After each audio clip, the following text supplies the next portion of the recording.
Test, test.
All right, good evening, Duarte community.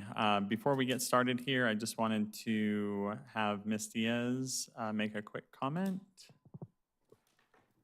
Yes, I just gonna translate into Spanish the message that we will have a translator in just few minutes. So, dentro de unos minutos estará aquí, ya llegó ella y estaremos listas para hacer traducción a español de toda la reunión. So, quien lo necesite puede acercarse al lío. Gracias.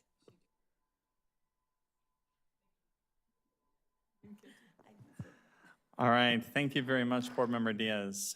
All right, the board has just returned from closed session, and in closed session, the board took action to approve the amendment to the February 13th, 2025 final settlement agreement and general release between parents and district in student versus Duarte Unified School District Special Education Due Process Case OAH case number 2025010083, pursuant to which the district has agreed to fund and provide educational services to the student, and the student's parents have agreed to release claims against the district in exchange for educational services as specified in the agreement. It was moved by Board Member Diaz and seconded by Board Member Holguin.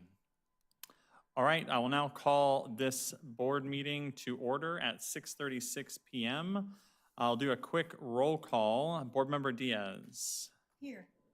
Board Member Finlay, here. Board Member Holguin. Here. Board Member Hasso. Here. Board Member Reyes. Here. All right, we'll go ahead and do our flag salute, and I will take the honor to do that. Please rise and place your right hand over your heart. Ready, begin. I pledge allegiance to the flag of the United States of America and to the republic for which it stands, one nation, under God, indivisible, with liberty and justice for all.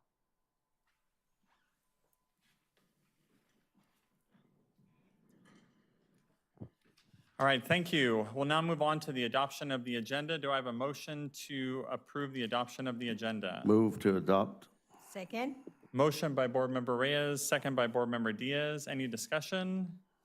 Seeing none, all those in favor say aye. Aye. Aye. Any against? None? All right, we now have item number 7, request to address the board. Do we have any individuals to request? Yes, we have a card from Steve Hernandez. Did you want to speak on? Yes, on Steve Hernandez will come up to the podium. Is that a no? Okay. Steve Hernandez decided not to. Okay, thank you. Okay, then we will now move on to our presentations. So Dr. Hillman, would you mind getting those presentations kicked off? Absolutely. Good evening, everybody. Thank you. Tonight we have some presentations that are really critical reports that will help guide the district in making some really careful decisions to ensure wise fiscal responsibility and continued support of our educational programs. Over these years, we've been facing an ongoing structural deficit, and the Los Angeles County Office of Education has expressed concerns about our efforts to address it.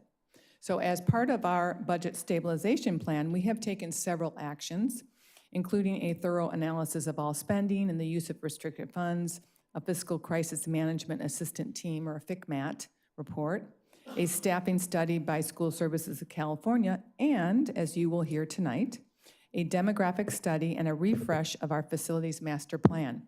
These reports provide valuable recommendations and insights to help us make informed decisions that will keep the district financially stable, not just for this year, but for the future. So, without further ado, I'd like to invite Isao Hoya, Project Manager for MGT Impact Solutions. He'll be making a presentation on the 10-year resident student population forecast by grade level for each planning area, attendance boundary, and district-wide. Welcome, sir. Thank you, Dr. Hillman. Welcome, everybody. It's a pleasure being here tonight. And as Dr. Hillman mentioned, I'm going to go ahead and present the demographic study findings that we completed for you guys. So this demographic forecast report pertains to forecasting resident student population over the next 10 years from 2024, which is the base year which we based our study in, through the year fall 2034. So on this slide, what you'll see is the work that we accomplished. As you may or may not know, all of our studies are based on spatially based off GIS data that we use. And it all starts with data setup pertaining to mapping student information that we collect. So we identify where kids live, and you'll be able to see a little more in more detail of what that shows there. So we map all the student data that we need to make the analysis, research any active residential developments projects, which in this case, as you may already know, there's very minimal that is due to impact any enrollment in the district. And we analyzed overall demographic dynamics for the district. That includes birth rates, birth rate data, which helps us forecast residents' kindergarten population, which the incoming kindergarten classes dictate what the class sizes for the later grades are going to look like down the road. And I'll show you how that impacts, how the K class impacts and has been impacting the class sizes in the last couple of years as well. And with all these factors combined, we developed the resident student population forecast, not only by district-wide, but by attendance area as well, elementary, elementary, TK8, and high school. What you see here is a chart of our methodology. So we take the historical and current student data file, which we map, and we're using the historical previous 3 years of student data, which helps us enable us to calculate something called mobility factors, which identify the in and out migration patterns that have been occurring within the district boundary, different neighborhoods. And that dictates, as you'll see in the next couple slides, within the next couple slides here, what the in versus out migration patterns have been within well-established neighborhoods of the school district as kindergarten class cohorts graduate from first to second, and second to third, so on and so forth. We also take a look, as I mentioned, at the birth data, which we'll see here in a minute. And that dictates, we take a look at the birth data, which dictates the incoming kindergarten class 5 years later, and for us to be able to forecast the incoming K class. As well as student yield factors, if applicable. Again, these are applied to planned residential development. Yield factors usually tend to show us based on samplings that we take off of similar constructed units of how many kids are being generated from the different types of units in the district. All of this combined, again, is what generates the resident population forecast for the district. Just to get a little more into detail with the data analysis and pertaining to the student file that we collect, not only the current year's file, but the previous 3 years as well. We collect the student data, basically student records with residential address information, which we verify, and then we're able to map. So what you see in that second step there, as an example of a screenshot of GIS data, is the yellow dots represented by students. And what you see there is all the students that are living within that neighborhood shown. And so not only are we able to identify the current year students of where they live, but also the previous 3 year students as well. So we have record of that. We're analyzing in and out migration patterns again. And then we're also breaking down the school district, as you can see in step number 3 there, in the study areas. So neighborhood level polygons that we consider study areas. So essentially, not only are we identifying the number of students living within these polygons, but we're also applying all the factors to these polygons, at which point an individual forecast for each of these neighborhood level polygons are created. Can I ask a question? Yeah, On the geocode, though, how do you find out those students? Because they're registered here in Duarte Unified? that's a great question, and that's correct. Yes, Okay, so the kids that have been going to Catholic school their whole life, they're not on here. they're not The on kids that there. are in private school are not on here, Exactly. or who have left, okay. Yeah, this is, Thank you. these are resident student population forecasts of students that live and attend school here. We're also tracking, as you're gonna see in the next couple of slides, the out-of-district population that enrolls in the district as well. So, yeah, that's an important thing to make note of, is forecasts based on students that are enrolled in the district and live in the district boundary as well.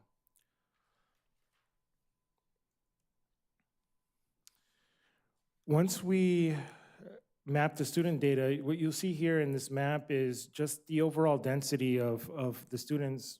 It's just a little nice visual to see where the highest density of student population lives. And you could see here in the screenshot, the red is the higher density, while the blue is the lower density. And you could see higher density towards the southwestern portion of the district, like the neighborhood south of the Home Depot and the Walmart there, is where the highest density of student population is. And another segment, like just east of here or right around here as well, is where there's some higher density as well, north of the 210. So it's just a nice little graphic and visual to be able to see, hey, where the kids are living that are enrolled in the district. Now, to get into the factors, one important metric here is the births. And so we take a look at the births to be able to dictate and forecast what the kindergarten class is gonna look like. And this information, the birth information, is collected from the California Department of Health Statistics. And not only do we assume that the birth year of the student, of the kid, of the baby, we're assuming that that baby is gonna show up to kindergarten 5 years later. So for example, you see on that table, the blue line represents this year's incoming fall kindergarten class. So this incoming fall kindergarten class of 2024 was born 5 years prior, which was in 2019. This data, again, is collected at the zip code level. And in this case, there was, within the district zip code of 91010, there was 255 births in the area. And so at which point we compare this base year's births versus the following year, so 2020, 2021, all the way through 2023 to where the latest set of birth data is available. And we see, hey, have there's been any increases or decreases compared to that base year of 2019? And we apply that rate of increase or decrease to help us dictate what the kindergarten class size will look like. Additionally, you could see on the far right of the table, the resident cohort. So anything above, that blue line is essentially your actual resident students living in the boundary, in the district boundary, and enrolled in the school. total of 174 students. Above that, you see the historical student counts of kindergartners living and attending the school districts, along with the resident capture rate. And what the resident capture rate shows is the percentage of births 5 years prior that actually showed up to kindergarten 5 years later. And what it shows, it's hovered around the mid to high 60s in the previous 3 years, the latest capture rate being 68. And so if we assume that the kindergarten class is going to be 68% of the births 5 years prior, that's what gives you your forecasted kindergarten class moving forward. Yeah. Maybe you're going to cover this, but the under the birth rate, the percent change for the years, I guess for the kinder year 2029 and onward, that percent change, what is that a percent of? So the way that was calculated is the average of the previous 3 years, or the average of the previous 4 years. Okay. So that's essentially like our best estimate, because the data for 2024 and onward wasn't ready yet at the time of study. So that's what that percent change is Okay. showing there. And that is, so for example, for the kinder year 2029, that 85.1%, that the assumption is it's going to be 85.1% of the 2024 kinder year, or is it the year that precedes it? You could basically multiply that. So the base year's kindergarten class is 174. If you see that number there, if you multiply, you would just multiply that by 85.1, and that would give you the forecasted kindergarten class. Okay, So, great. yeah, Thank you. you're welcome. Looking at the raw birth data for the zip code, you could see how in 2016 there was 274 births, and that's been dropping steadily down all the way down to 255 in 2019, and been dropping down to the most recent birth data showing is, in this case, is 2023 at 201 births. So this trend is consistent with most of California, in the sense that there's a decline in births, and the decline in births is heavily affecting the incoming kindergarten class 5 years later. And so the kindergarten class have been coming in at a smaller size, and those smaller kindergarten class sizes dictate what the size of the higher grades will be moving onwards. But also, we have 68% of those births attending school. So the other percentage, the 32, is here but not attending. Exactly. Yeah, and that's what the trends show. And what we usually try to look for in that capture rate is whether or not it's maintained relatively stable. And in this case, it has, at least in the last 3 years, but that'll be a good metric to be able to keep track of is, hey, come fall 2025, has that capture rate dropped or increased, and see what the trends are in that case as well. So yeah, it's 68% of those births, even after accounting for the drop in births altogether.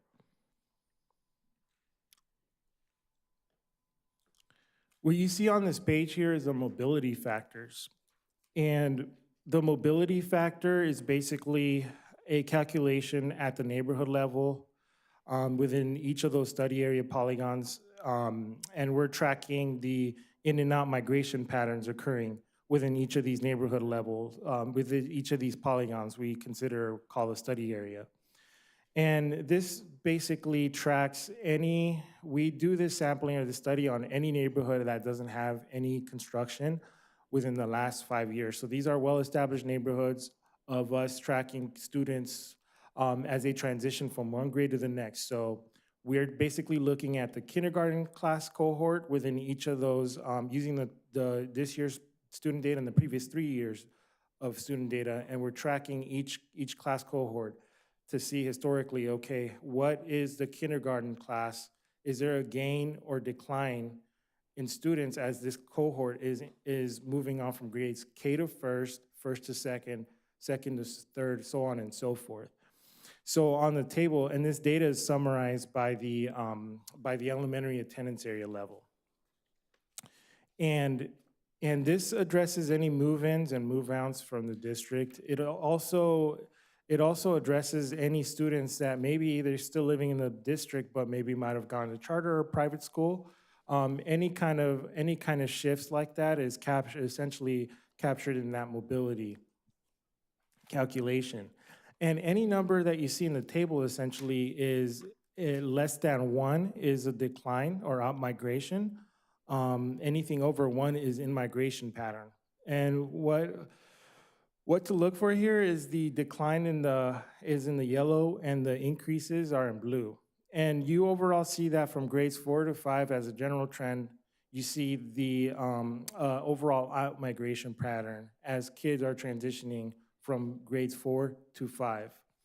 You could also notice that pattern occurring as kids are transitioning from grades 8 to 9 as well, and from 10 to 11, when speaking in general terms.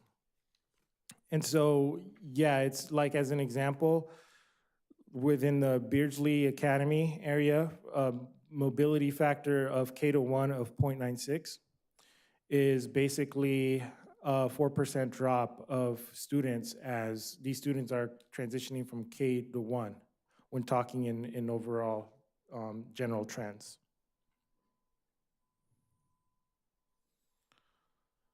Again, we did track residential development. There wasn't that much significantly happening in the district, especially anything that yields high amount of students. It's very low. It's multifamily housing, which usually tends to, in the area, yield very low amount of students. So with that said, that is a walkthrough of the factors, and all those factors combined is what generates the resident student population forecast, which you see on this table here, with the current column represented by 2024. So those are actual student counts in the district. Anything to the left from 2021 to 2023 is actual historic counts of students living and enrolled in the district boundary.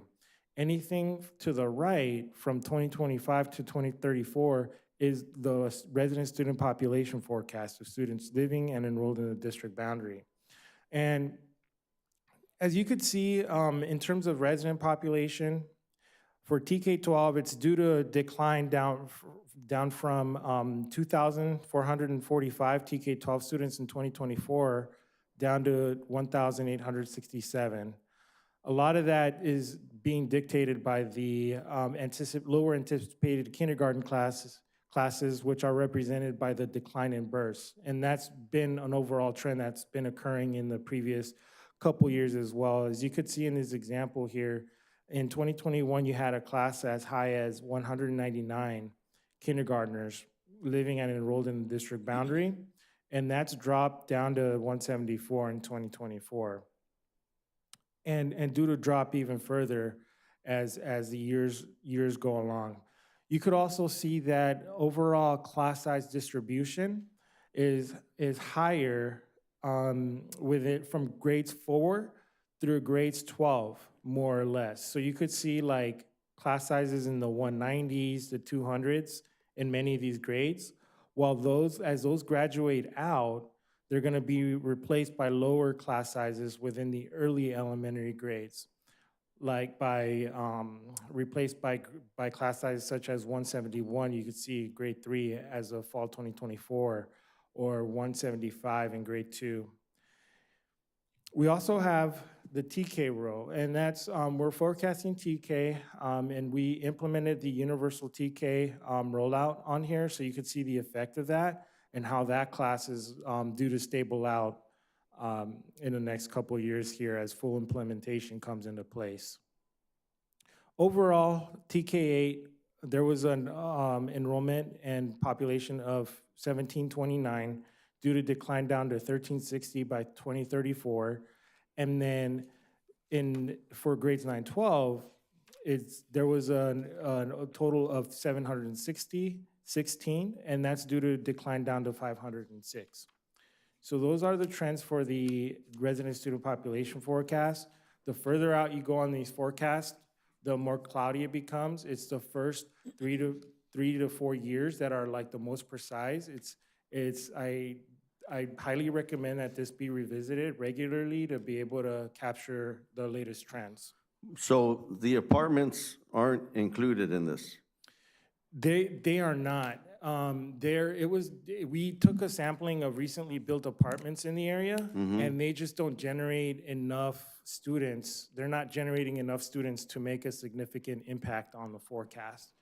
As an example. And you're saying the new apartments, Yeah, right? Because we have a lot of students in apartments. yeah, the new apartments, and what I mean by new is like apartments built within the last 5 years. Okay, because Which there's usually- gonna be 1,000 total coming up pretty soon, and then another 1,000 projected within 3 to 5 years.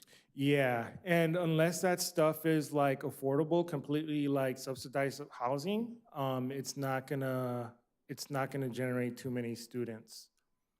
As an example, if something I could think off the top of my head here, and I'd have to take a look at the data again, there's an apartment that was sampled, luxury apartment building, which is most of what is getting built nowadays in the area.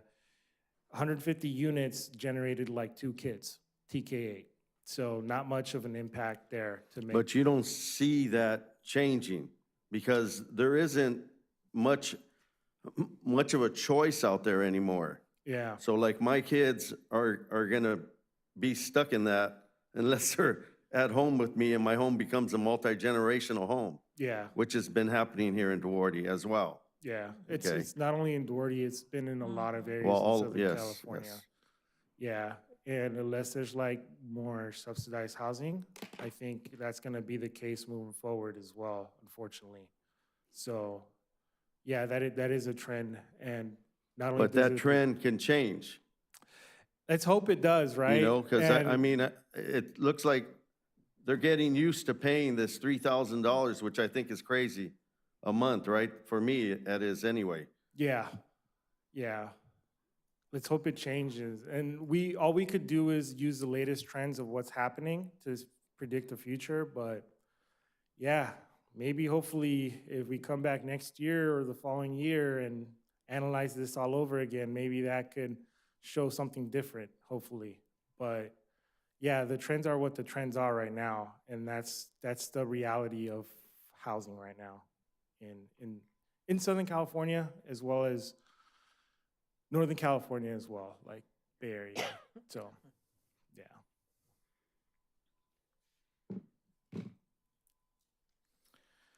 So looking at the top row here of students, when you're adding the students not included in the forecast, that's students that are enrolled.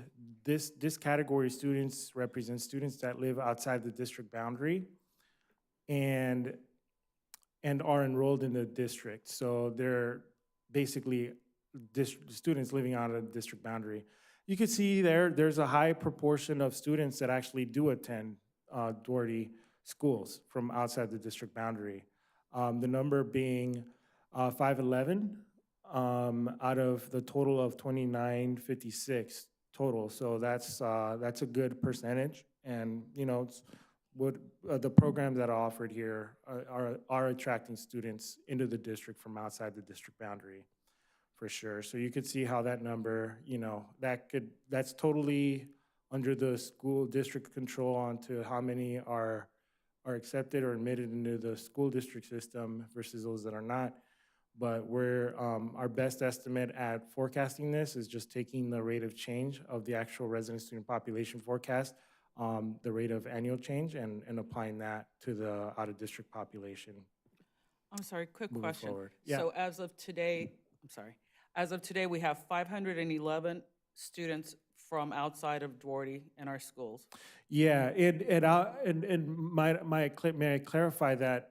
Yeah, as of today, meaning this student file represents a fall of 2024 enrollment snapshot date of early October. So as of early October, that's what the numbers were. Thank you. You're welcome. And so when you're adding this category, these category of students, 2956 is due to drop down to 2261 by 2034. TK-12. These are just overall visuals, bar graphs showing like the impact. You could see at the TK-12 level, historically speaking, in the previous 3 years, you could see there's been decline, and that decline's due to keep going through 2034. Same with the TK-8 forecast and the 912 forecast as well.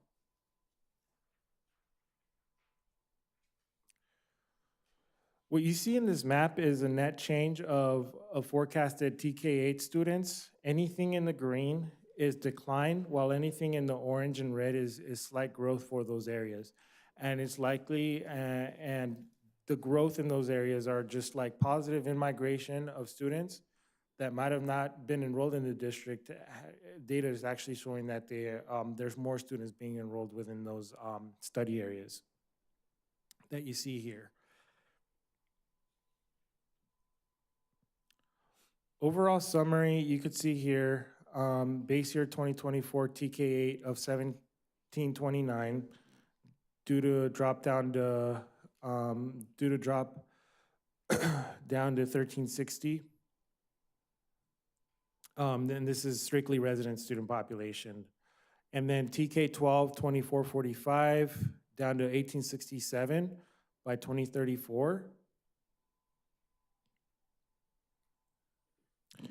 And here's just some key items in the analysis. So projected decrease of 14% over the next 5 years, and an overall 23% in the next 10 years, TK-12 combined. Again, it's attributed to the declining births in the area, and not only in this area, but in many other parts of, I would say, the majority of California. And that dictates what the kindergarten class sizes look like 5 years down the road. Overall, 21% decline in TK-8 over the next decade, and decreases at the high school level by 14% by 2029 and 29% over the next 10 years.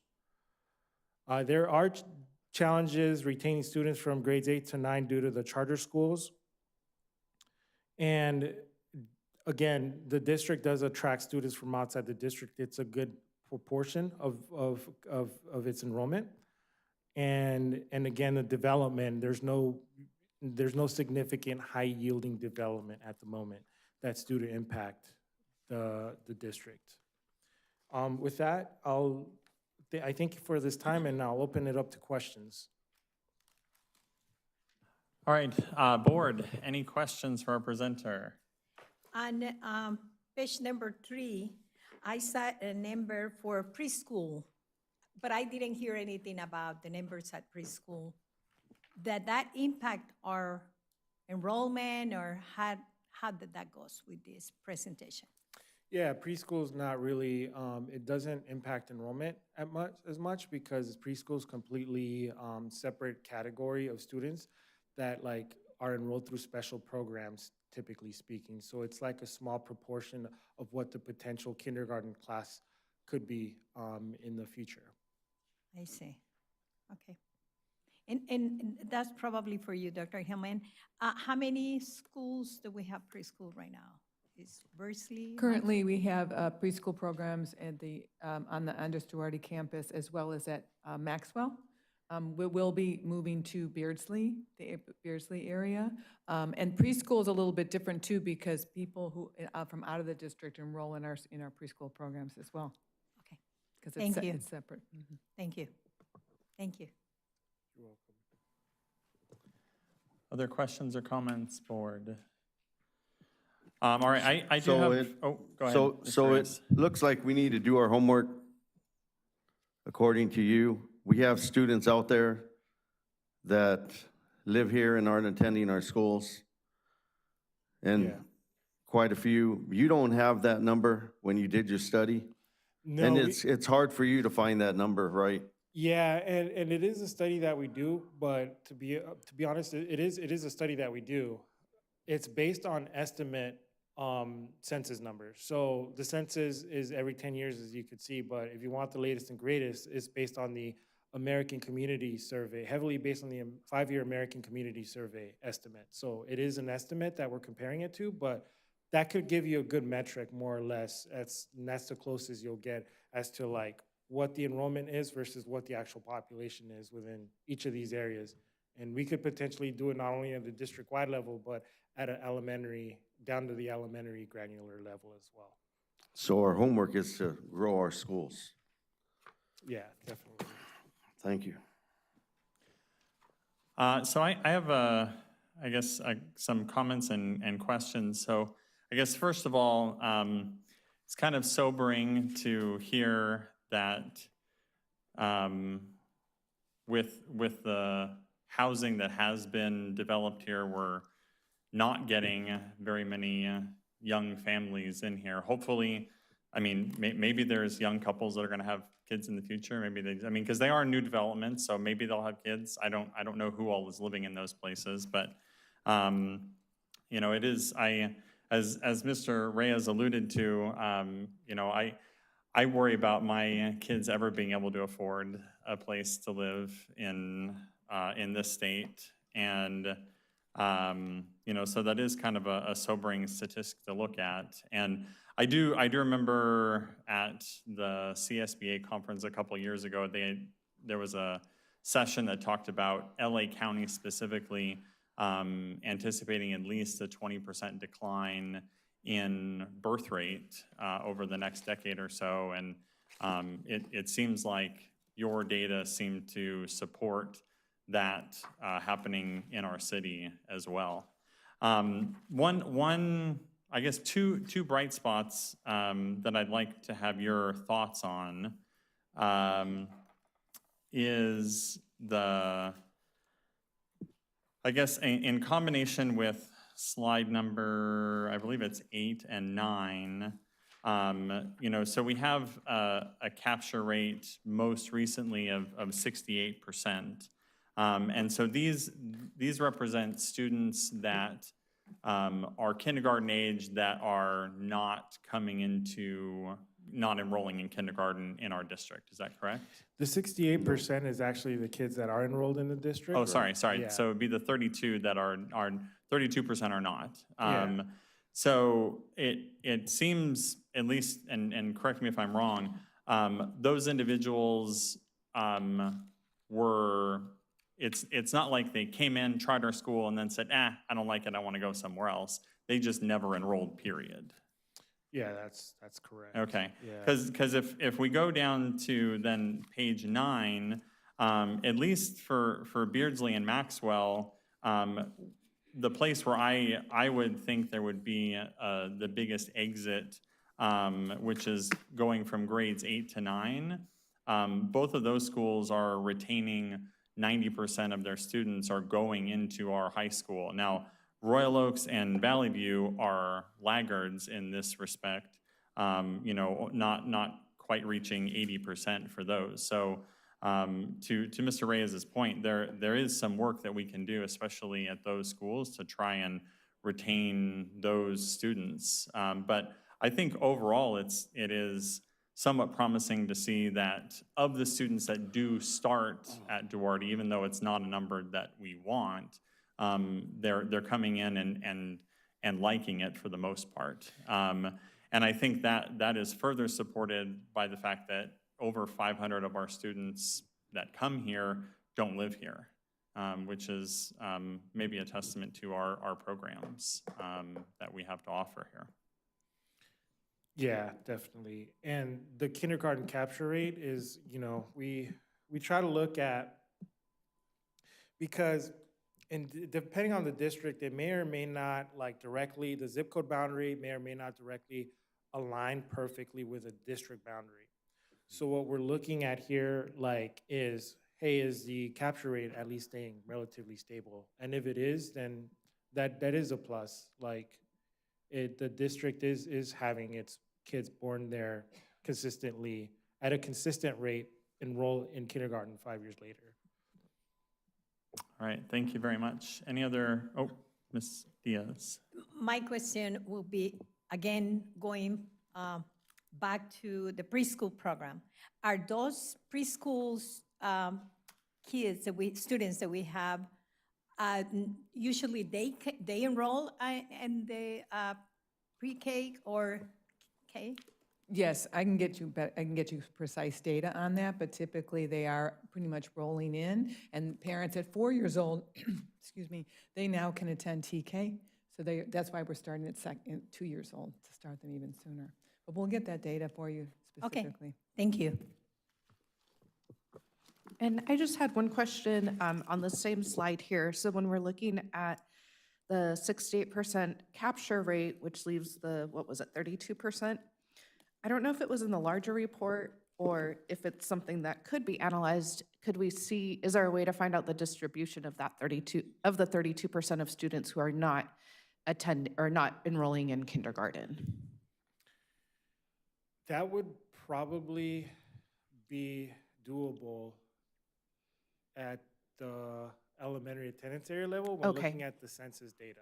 Okay, Yeah, that's the Just best. That's the curious. best that could be done. okay, Yeah. because we have a unique community within our zip code, which is Bradbury City, and I'm just curious how many of those families, I mean, it's wildly affluent and families who have resources to spend upwards of $30,000 a year to send their kids wherever they want. So not that it needs to be done, just curious if it's possible. Thank you. You're welcome. Any other questions or comments, board? If I don't ask right now, I will never ask.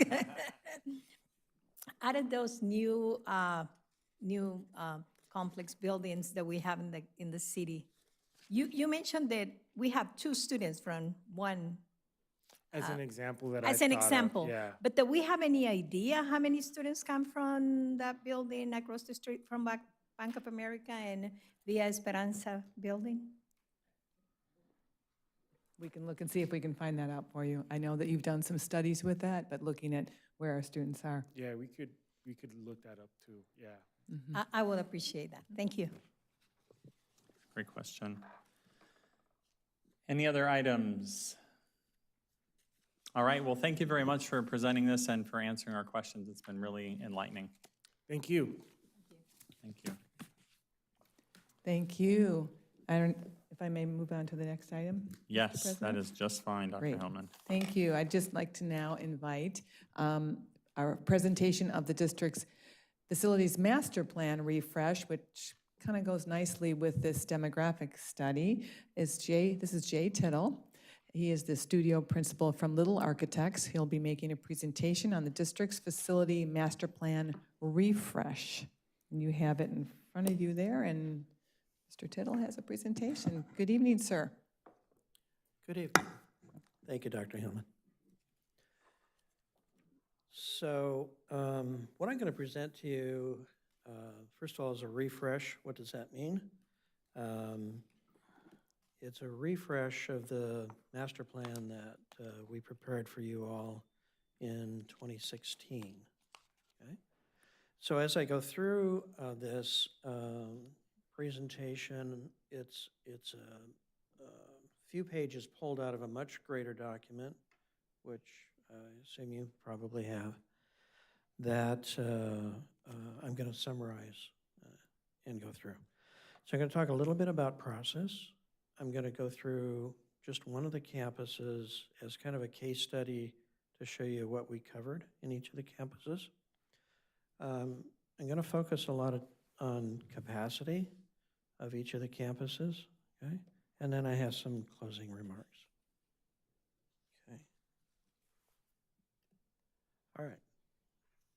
I'm sure you could read that.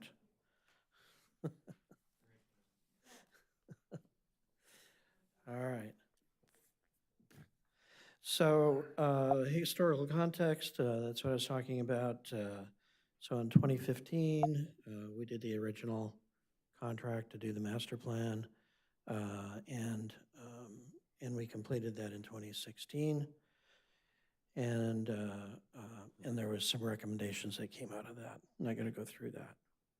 So last fall, we were contracted to do a refresh, and over a 4-month period, we met with departments in the district. We met with campus principals. We walked each of the campuses to do an update to the facilities conditions assessment. We looked at the data that was just presented from MGT and prepared our documents. Okay. As part of our effort, looking at the conditions assessment and the needs assessment, we put together some cost estimates, which I'll show you one of. Okay. And then with that, I'm going to skip to, going to walk you through just the pages for Beardsley. Can you go back to that previous slide, please? Absolutely. So this is projected cost of repairs needed? Is that what that is? That's correct. And I'll go into a little bit of detail on what that looks like using Beardsley as a case study.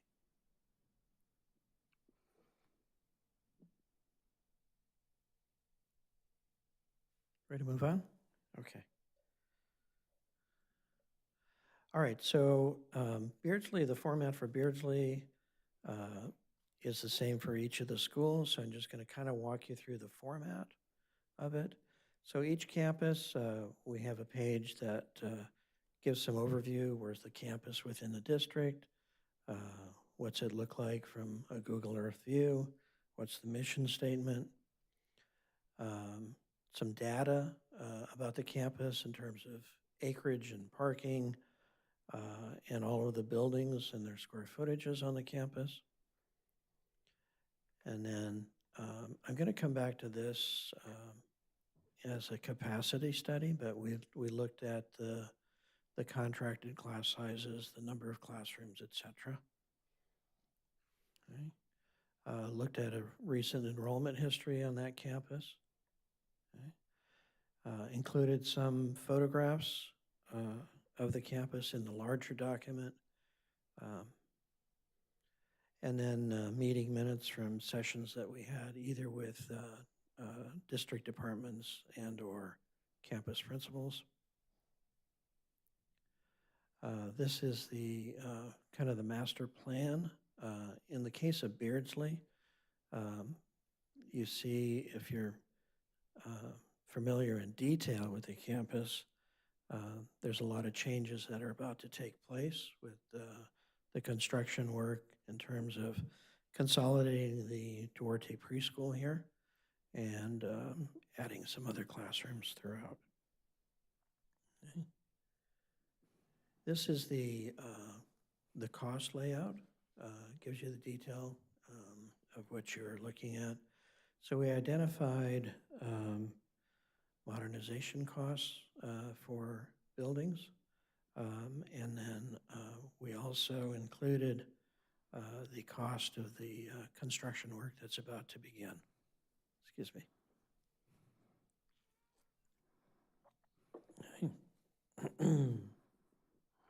Did you have any specific So the questions total on this? upgrades will be 31,277,000. That's what you're saying? Correct, and part of that's already under construction or about to begin construction with the contract that's been let.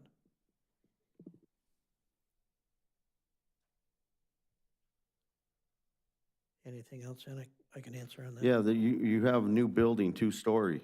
What is that? That's a potential in order to get the ultimate campus capacity. And because I was told at elementary school, so it's not going to be used for elementary kids, that you couldn't have a second story. Is that true? Or was I misguided? Well, I don't know who told you that, so I don't want to say you're misguided. But if you're grades 3 and above, you can be in a second story. You can have a second story, 3 and above? Yes. Okay. Okay. All right. So let me go back to the capacity all right.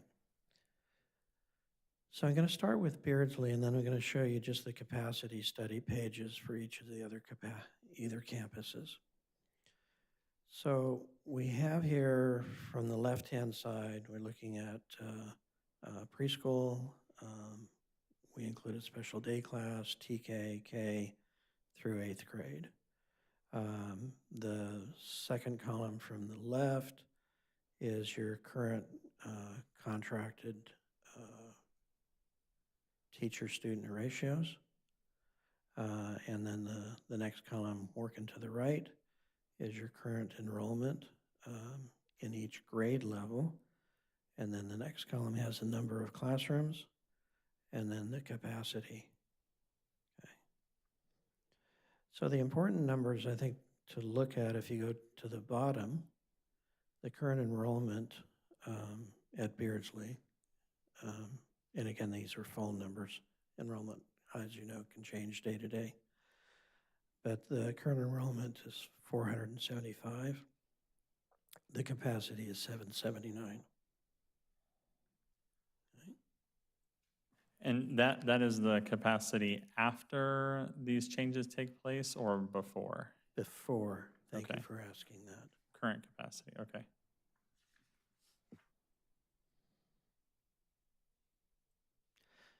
All right, Maxwell, so if we go down to the bottom, current enrollment at Maxwell is 532. Capacity at that campus today is 732. Royal Oaks, the current capacity, the current enrollment is 830. And the capacity today is just over 1,000, 1,018. Okay. Valley View Academy, that's pretty balanced. Current enrollment is 294, and current capacity is 312. Okay. At the high school, we have a total enrollment of 733 and a capacity of 1,162. Okay. And at MIT, current enrollment is 70 and capacity is 259.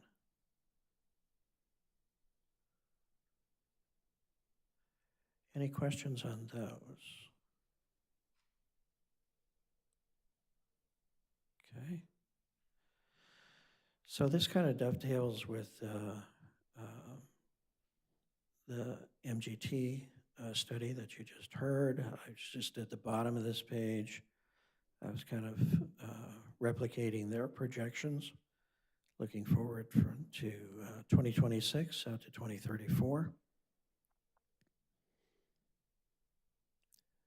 And then kind of in conclusion, noting a couple of important benchmarks. Again, that you've heard just a few minutes ago, that TK enrollment is projected to decline from about 2,150 students down to 1,691. 912 projected decline from 806 down to 571. And then you've talked a bit about the 68% capture rate. I was just noting that, and something that you might consider. I had promised to do this in 10 minutes, so do you have any questions? Board, any questions or comments? I believe that more than questions, I appreciate this information, and I believe that I have a lot to study on this, because the numbers that reflects all this is what I believe our staff, in conjunction with like your consulting are working together to give us this information.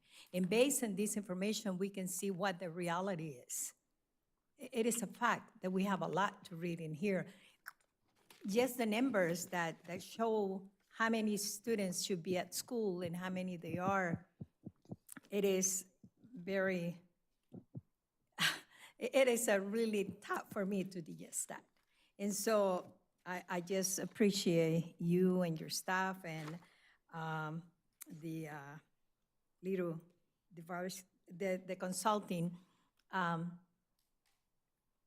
It's going to take a lot of responsibility for us to read all this and have the facts, because a lot of people believe in some rumors. But when you have a document like this, it shows that we have facts in here. That doesn't mean that I don't have questions. I have lots of questions about this. And so hopefully we can have a study session based on just on this information. And I really appreciate your efforts to bring this information to all of us. I have a question for Dr. Hillman. You have the meeting minutes on here, on this PowerPoint, and you show that the meeting was September 18th, 2024? Is it, I'm asking you, because I'm going to ask you, who decided who the attendees would be? it was part of our process. We worked with our business office in terms of getting the folks together as a district team. No, because, you know, there's not a lot of representation for all the schools. You only have one custodian from one school, you know, that's on here. And I mean, it would have been better if you had a couple parents on there as well. You know, you've got one principal there. But I think there should have been a lot more people invited to that meeting to give their input. Thank you. So two questions on that summary slide that you had for Beardsley. There's construction costs and then there's project costs. That's the construction with a 25% multiplier. So what is the multiplier there for? So construction costs would be what you would expect the price to be from, say, a general contractor. Okay. Okay, so that's construction. And then the project cost gets multiplied up for all of what we call soft costs. That includes architect's fees, agencies such as the state architect. You'll have a full-time inspection company. There'll be special tests. There's a lot of what we call soft costs. Okay, so the construction cost is the materials and the people doing the physical work, and then the project cost is all the inspections and things that go along with that. That is correct. Okay, all right. That is correct. And then with all of these items that are listed here, these are all going to happen or could happen, or what percent of these are going into the actual project that is happening at Beardsley? For Beardsley, it's the block of 3 items at the bottom of the page. Okay, so they're the ones that are bolded around the bottom down there. Correct. Gotcha, or I guess in the bold rectangle. Okay, That is correct. I see. And then if you look at the other campuses, there are no projects going on except for the relocation of MIT. Okay, and so that $25 million that's under there is not, it is everything if we were to do everything recommended, but it's just the 9.7 million that is in the bolded, or I guess the 12.1 with Yes, the that is project correct. costs. Okay, great, thank you very much. Jay, Yes, oh, can you explain, the facilities master plan is more like a wish list? And because you have the construction up there, and what people said they wanted or would like to see, doesn't mean that that's what we're going to do. So the Beardsley project is based upon the move and nothing in addition to with high rises and things like that or additional classrooms other than the move. And every other page like that, the assessment is mainly a wish list. So when they had these meetings, these are the things that people said they wanted. He put the cost there so we could know. But we're not moving in any direction to do any of that because our capacity says more than half. So we wouldn't need all those additional things. The safety things, yes, we can work on, but additional buildings, no. I couldn't say it any better. It's You perfect. taught me well. Thank you very much, Ms. Bell. I appreciate that. All right, any other comments or questions from the board?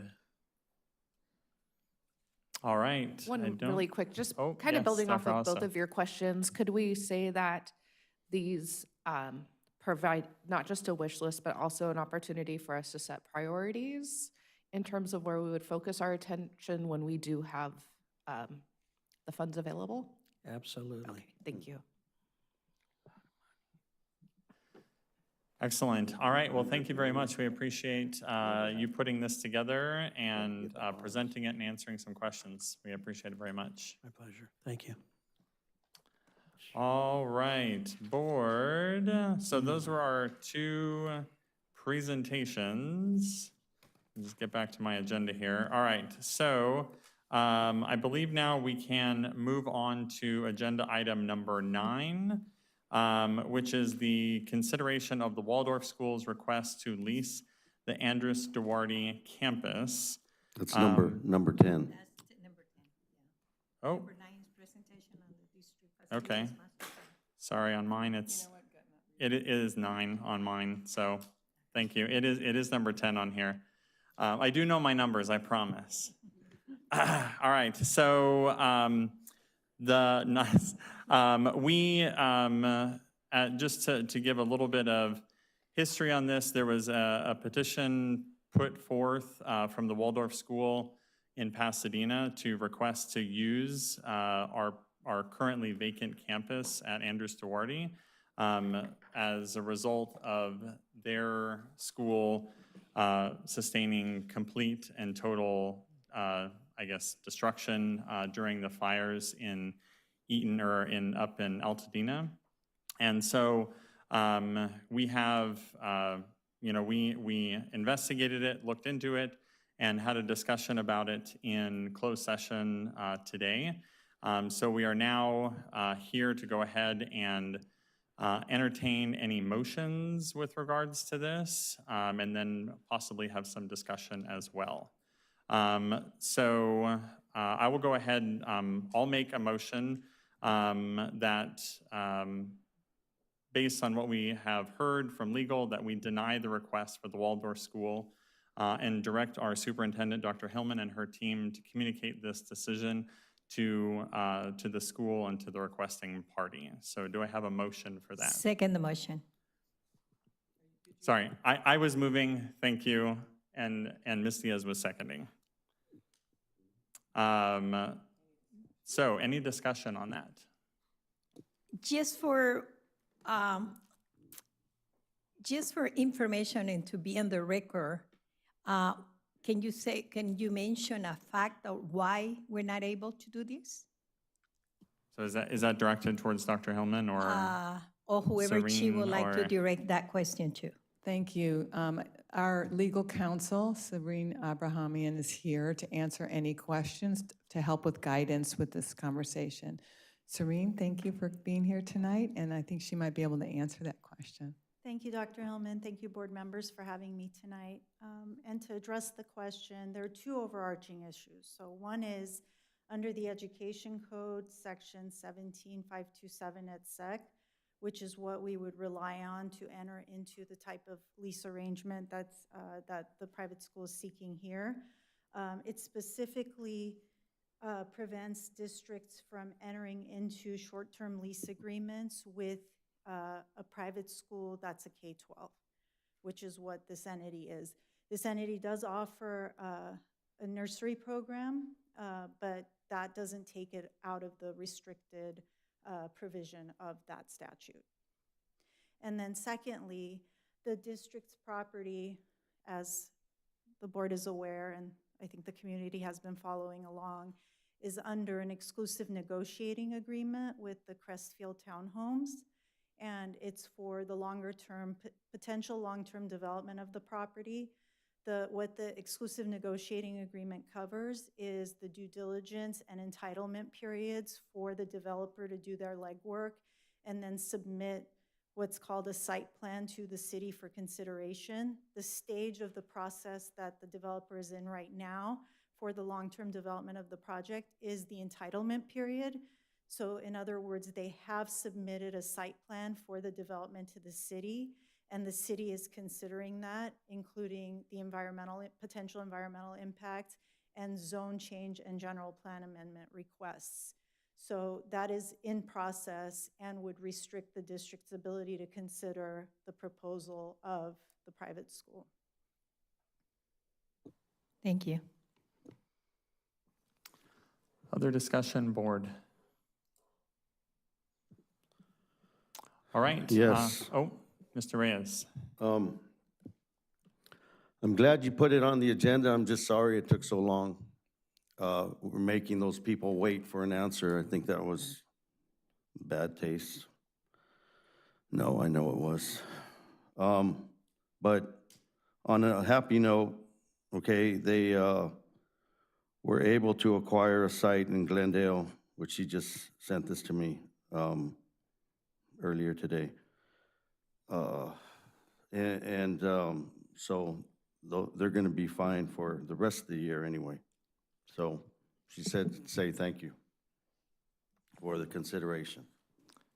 Thank you for sharing that, Mr. Reyes. We appreciate it. All right. So if there's no more discussion, we can go ahead and vote on the matter.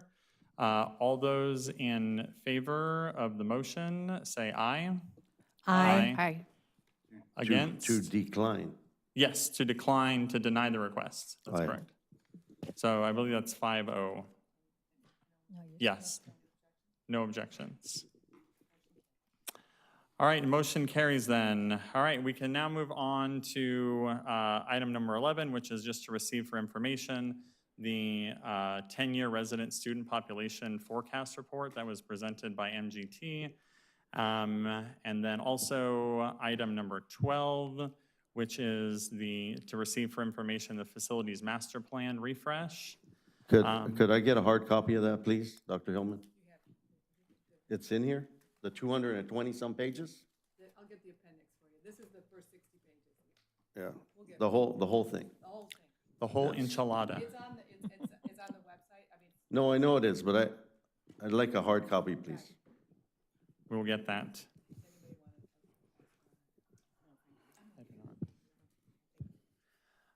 All right, so we'll now move on to item number 13, which is adjournment, and we would like to adjourn in memory of our friend and colleague, Dr. Shauna Dinkins, who was the Deputy Superintendent for the Linwood Unified School District, as well as adjourning in the memory of Melba Emtaj, I hope I'm saying that right, who was the mother of a Beardsley teacher, Rhonda Wood Krause. So we'd like to adjourn in their memory and in their honor. So do I have a Motion to motion? adjourn. Motion by Board Member Diaz. Second. Second by Board Member Reyes. Any discussion? Seeing none, all those in favor say aye. Aye. Any against? None. Motion carries. Thank you very much, Board and community. Thank you, Mr. President.